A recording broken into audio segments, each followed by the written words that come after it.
Dear colleagues, before we start the address with Mario Draghi, allow me a moment to welcome some special guests with us, women who have stood up to the climate of fear in Afghanistan, who confront tyranny, Afghan women who we are honoured to welcome today. You can see them in the gallery. Welcome.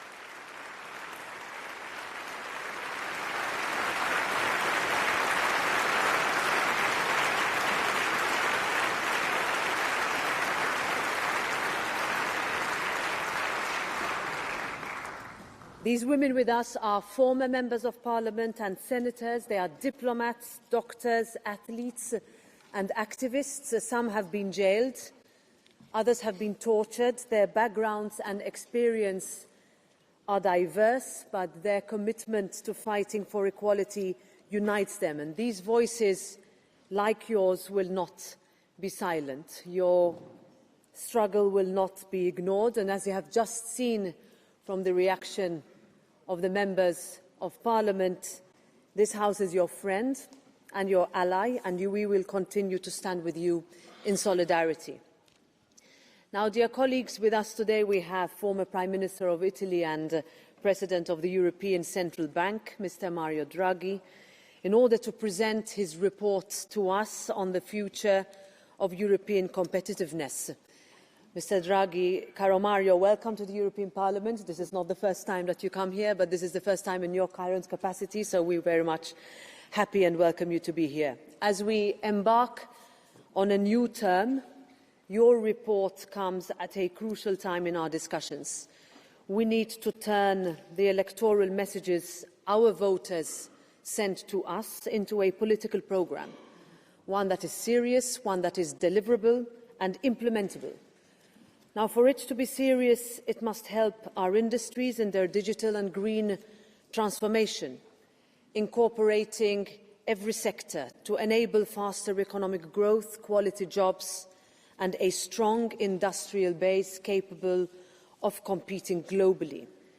For it to be deliverable, it must create the right conditions and frameworks for our startups and SMEs to grow and stay in Europe. This means increasing productivity, innovation, and speeding up investments in own industrial capabilities. It means reducing excessive bureaucracy, which risks holding us back. It also means we need to deepen our single market and ensure a level playing field through an integrated policy approach. And for our programme to be implementable, we all need to work together on how to finance these needs. Above all, we need to invest in our citizens.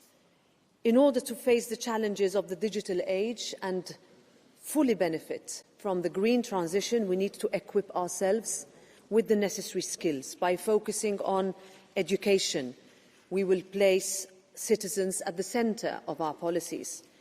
When it comes to making progress on all the policies, no one should be left behind. We cannot allow ourselves, our citizens, to lose out.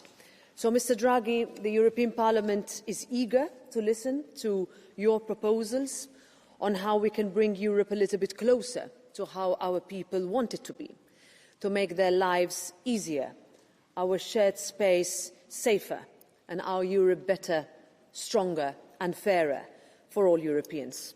The floor is now yours. Thank you.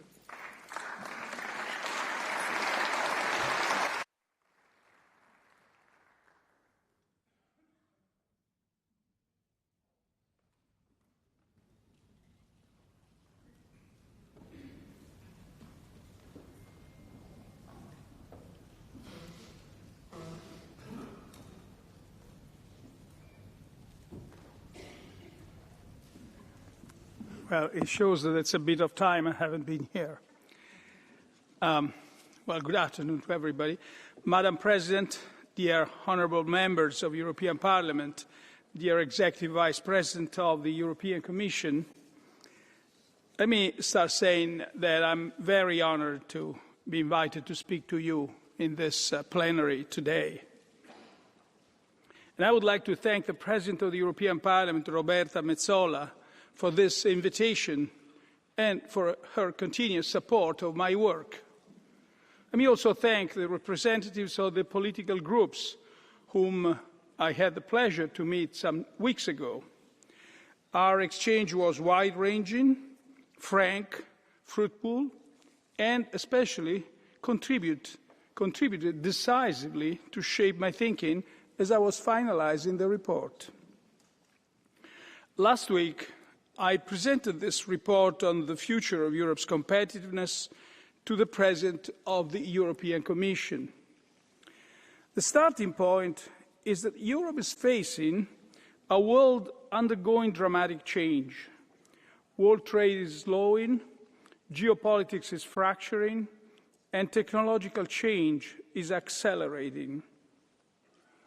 It's a world where long-established business models are being challenged and where some key economic dependencies are suddenly turning into geopolitical vulnerabilities. Of all the major economies, Europe is the most exposed to these shifts. We are the most open. Our trade-to-GDP ratio exceeds 50%, compared with 37% in China and 27% in the United States. We are the most dependent. We rely on a handful of suppliers for critical raw materials and import over 80% of our digital technology. We have the highest energy prices. EU companies face electricity prices that are 2-3 times higher than those in the United States and China. We are severely lagging behind in new technologies. Only 4 of the world's top 50 tech companies are European. And we are the least ready to defend ourselves. Only 10 member states spend more than or equal to 2% of GDP on defense, in line with NATO commitments. In this setting, we are all anxious about the future of Europe. My concern is not that we'll suddenly find ourselves poor and subservient to others. We still have many strengths in Europe.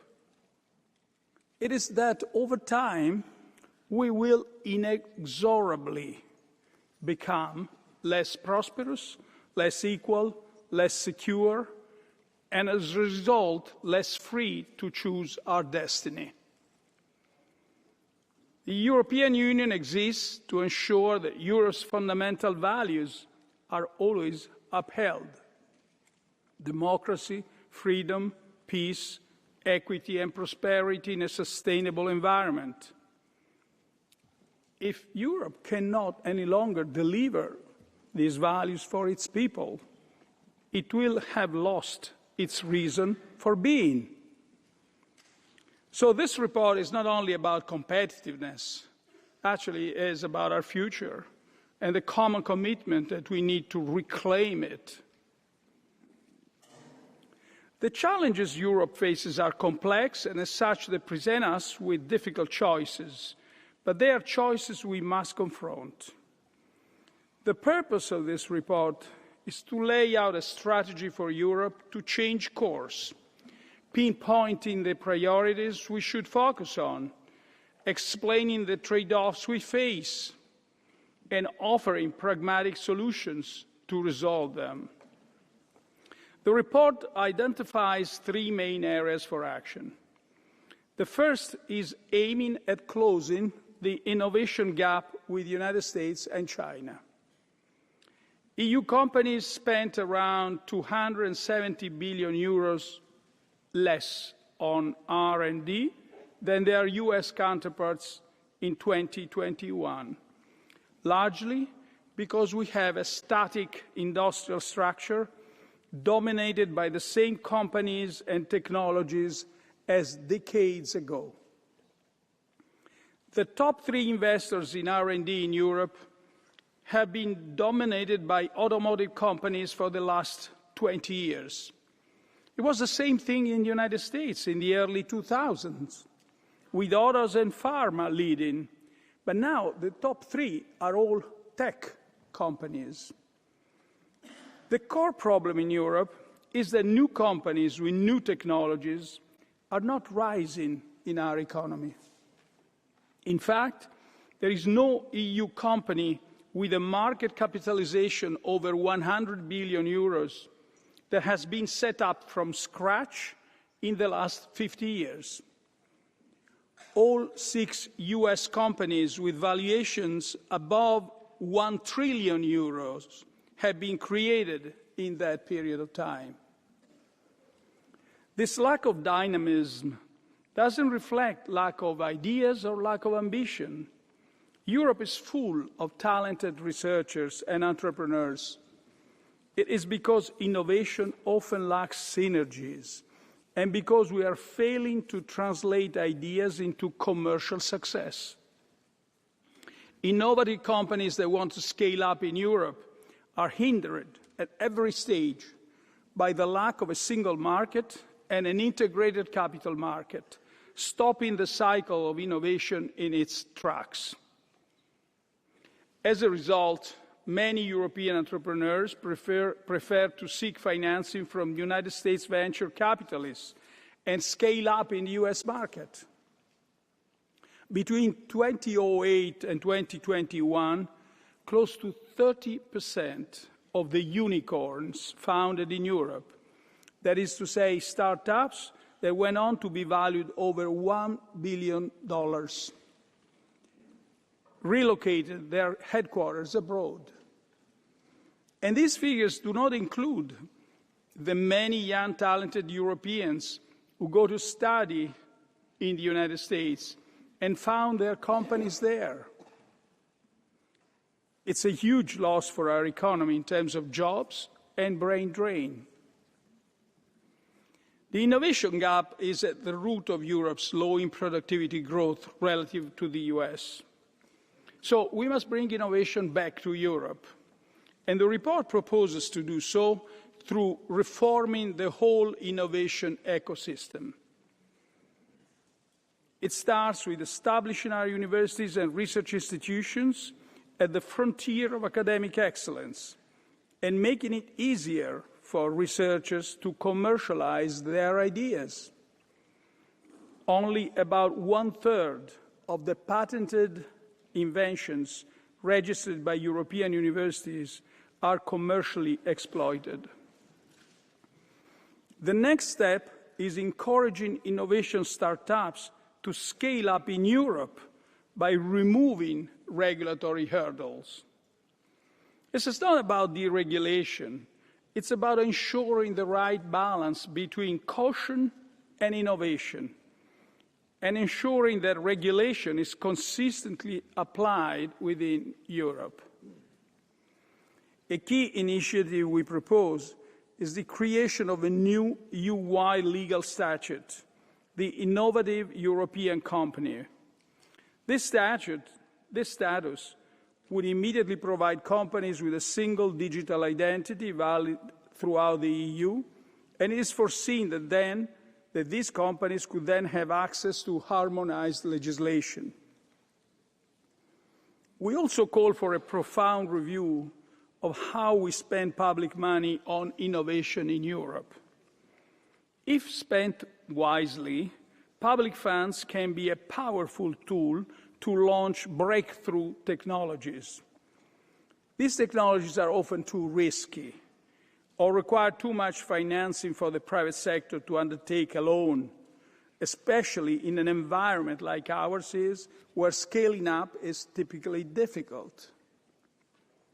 Yet, even though the public sector in the EU spends about as much on innovation as the United States as a share of GDP, just 1/10 of this spending takes place at the EU level.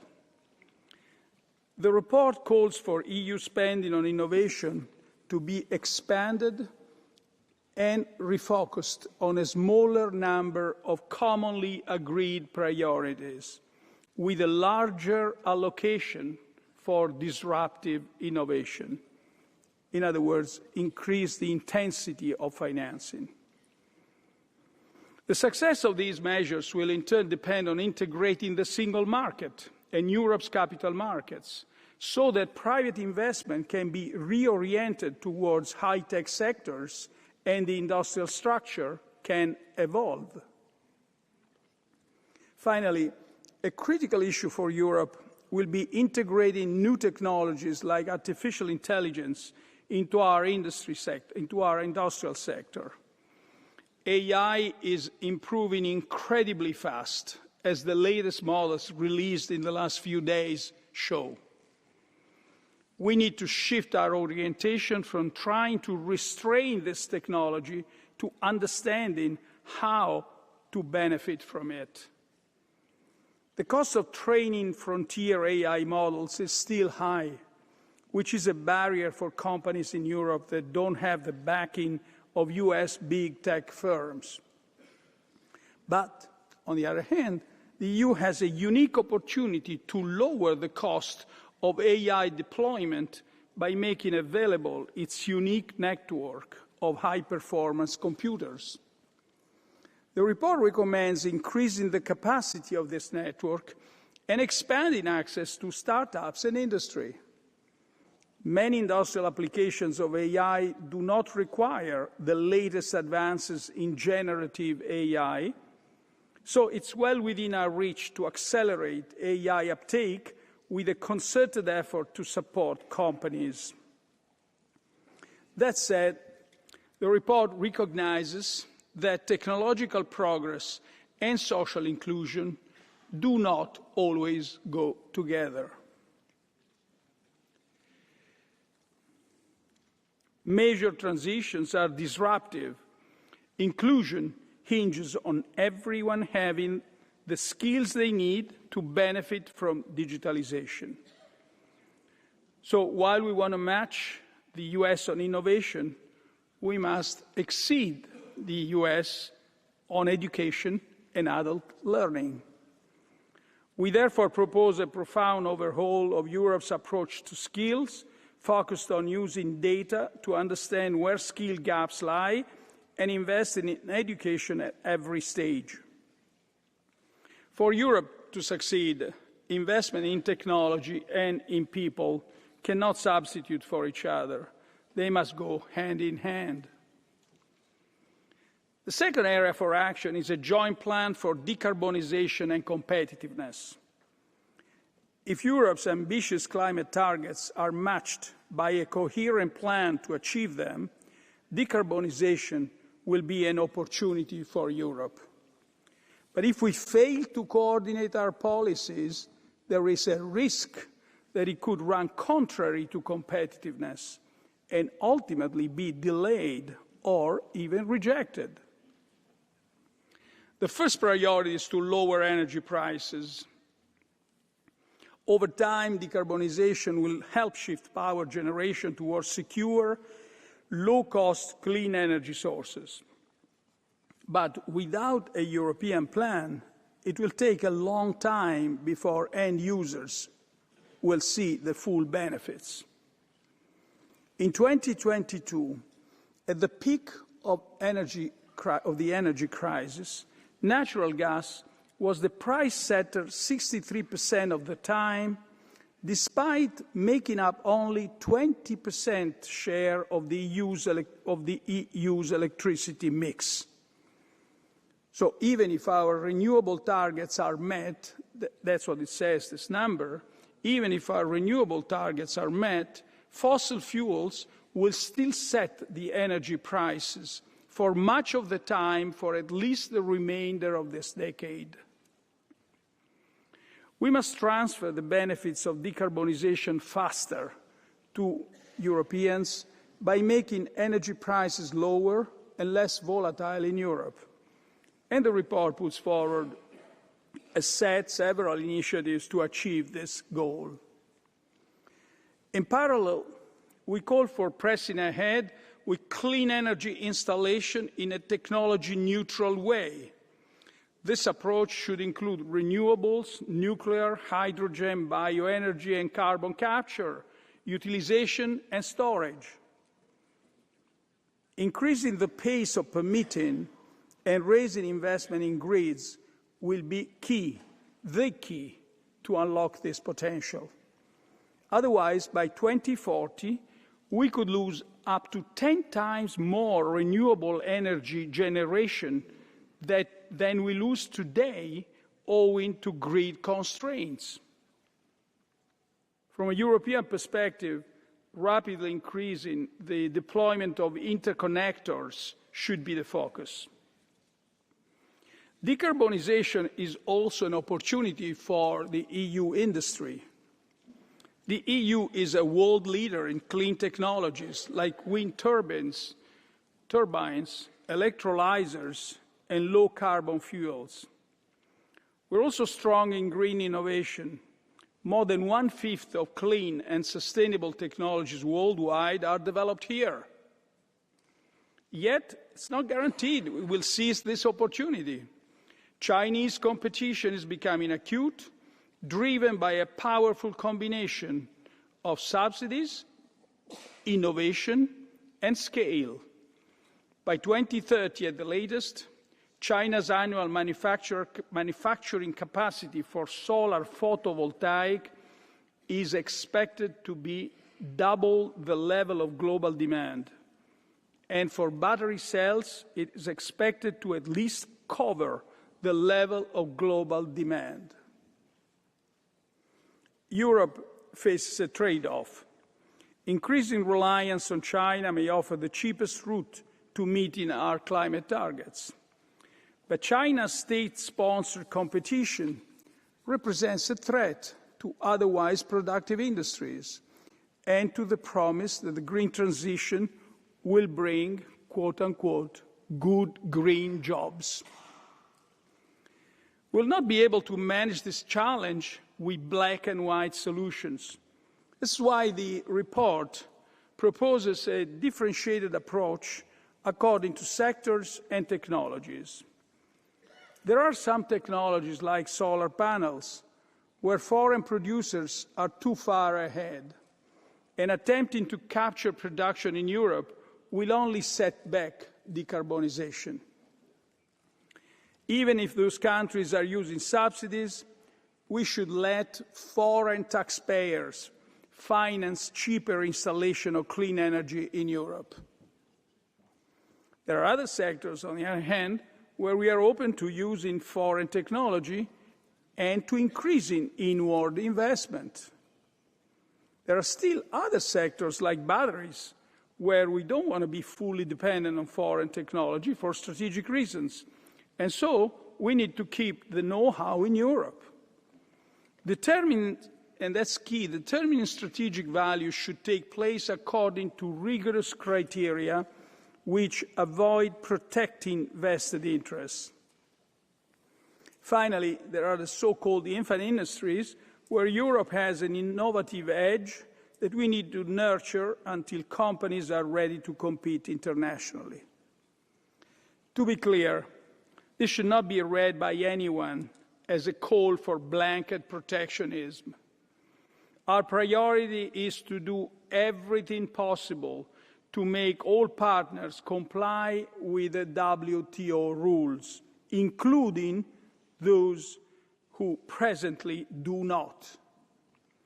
Although some of the proposals in this report will require negotiations, they are generally aligned with the spirit of those rules. Insofar as we use trade measures, they should be careful, defensive, and especially designed only to level the playing field. We should clearly distinguish between innovation abroad, which is good for Europe, and state-sponsored competition, which harms our workers. The proposals should also not be seen as a program for defending national champions or picking winners, like some of the failed industrial policies of the past. In fact, the report argues for returning to the normal state aid regime, while foreseeing state aid only for investment projects of common European interest. The third area for action is increasing security and reducing dependencies. Peace is the first and foremost objective of Europe, at home and abroad, and we must continue in this steadfast effort. But security threats are rising, and we must prepare. For Europe to remain free, we must be more independent.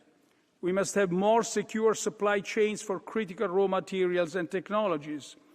We must increase production capacity at home in strategic sectors. And we must expand our industrial capacity in defense and space. But independence comes at a cost. Securing critical raw materials will mean diversifying away from countries that were the cheapest suppliers in the world of yesterday. Strengthening the supply chain for semiconductors will require major new investments. The cost of developing our defense capability will be substantial. These costs will be much more manageable if we have a strategy to reduce our dependencies and increase our security together. The report recommends developing a genuine EU foreign economic policy, coordinating preferential trade agreements and direct investments with resource-rich nations, building up stockpiles in selected critical areas, and creating industrial partnerships to secure the supply chain of key technologies. It also sets out a strategy to enhance Europe's domestic presence in the most advanced chips segment. This foreign economic policy should reflect European values and reconcile our security interests with solidarity towards middle and low-income countries, helping them to develop and decarbonize as we do. For defense, our key weakness is excessive fragmentation of the industrial base, compounded by lack of coordination among member states, unnecessary duplication, lack of interoperability of equipment. In the defense sector, common planning comes before common expenditure. EU countries are collectively the second largest military spenders in the world, but we do not help our defense and space industries to build up scale. Collaborative procurement accounted for less than a fifth of spending on defense equipment procurement in 2022. Almost 4/5 of total procurement spending went to non-EU suppliers. The report, therefore, recommends increasing substantially the aggregation of demand between groups of member states, as well as raising the share of joint defense procurement and common R&D spending. In the defense sector, this consolidation of spending should be matched by selective integration and consolidation of EU industrial capacity, with the explicit aim of increasing scale, standardization, and interoperability. However, at the same time, higher scale should not lead to lower competition. Europe has many highly sophisticated SMEs in the defense sector that could make an exceptional contribution to our common defense. A key question that has arisen in the last few days and arises now is obviously how to finance the massive investments that transforming Europe's economy will entail. Europe has set itself a series of ambitious objectives that have been endorsed by EU institutions and the member states, by all EU institutions and by member states. We have enshrined becoming carbon neutral by 2050 in EU law. We have committed to raise public spending on innovation to 3% of GDP a year. Member states that are part of NATO are committed to invest at least 2% of GDP on defense per year. Over the past months, this House and the EU leaders have discussed and agreed on the urgent, immediate and medium-term defense needs for Europe. And they have also set out targets for upgrading our digital infrastructure as part of the digital decade. The report contains a bottom-up analysis by the Commission staff of the investment needs to carry out these objectives. And they reached the conclusion that about 750 to 800 billion euros in additional investment will be required each year. Analysis by the European Central Bank arrives at similar figures. These investments are vital to carry out the objective of the report. But let me be clear, they are not new investment needs that the report has identified. They are the needs required to deliver on the EU existing objectives. So there's nothing new with respect to these numbers. Once these objectives have been agreed, the numbers have followed. We calculate that to marshal, however, it's a lot of investment, and we calculate that to marshal investment on this scale, the share of investment in GDP would have to rise to levels not seen in Europe since the 1960s and 70s, and the effort would be more than double that of Marshall Plan. So we must ask the question of how we'll finance it. Historically, investment in Europe has been financed about 80% privately and 20% publicly. We asked staff from the Commission and the IMF, the International Monetary Fund, to conduct simulations to see whether we could maintain that split for such large investment push. The results show that to finance this volume of investment, we must make progress on the Capital Markets Union so that private savings can be channeled into investment across the whole EU. But even while mobilizing or with mobilizing private finance, public support will still be required. Two key conclusions emerge. First, if the EU carries out the strategy outlined in this report and productivity rises, capital markets will be more responsive to the flow of private savings and will be much easier for the public sector to finance its share. Faster productivity growth could reduce the cost for governments by 1/3. Second, to lift productivity, some joint investment in key projects such as breakthrough research, grids, defense procurement will be critical. And these projects could be funded through common debt. It is natural that these large numbers create worries about rising debt levels.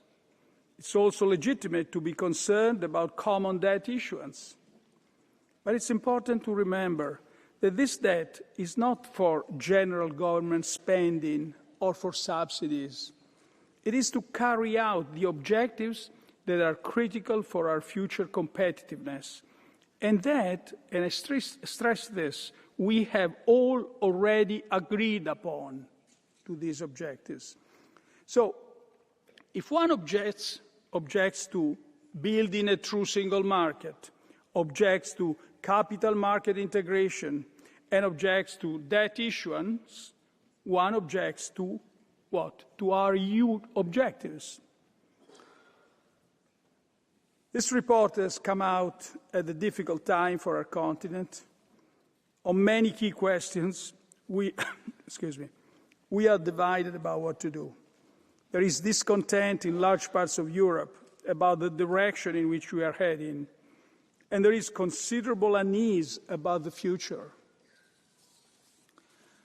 My role, as set out by the European Commission, is to present you with a diagnosis of where Europe stands and to offer you recommendations on how to move forward.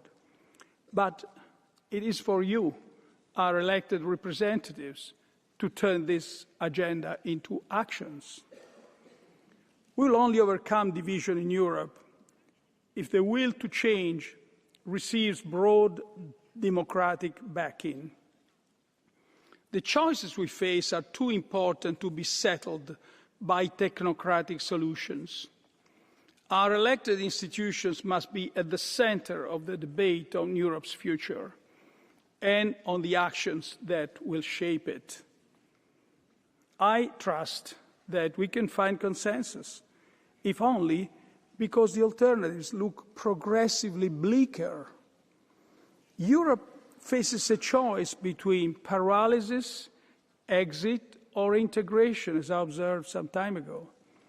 Exit has been tried and has not delivered what its proponents hoped for.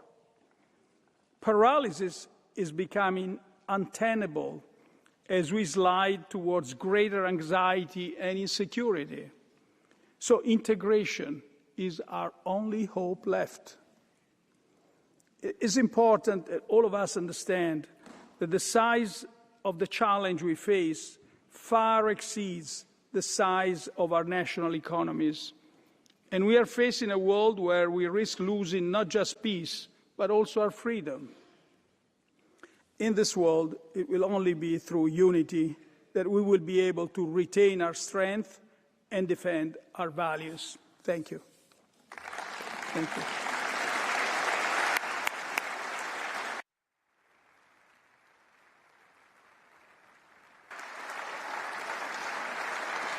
Thank you. Thank you very much, Mr. Draghi. Dear colleagues, now the sitting will be suspended for a couple of minutes while I escort Mr. Draghi, and then we start the statement on the future of European competitiveness. Thank you. A couple of minutes.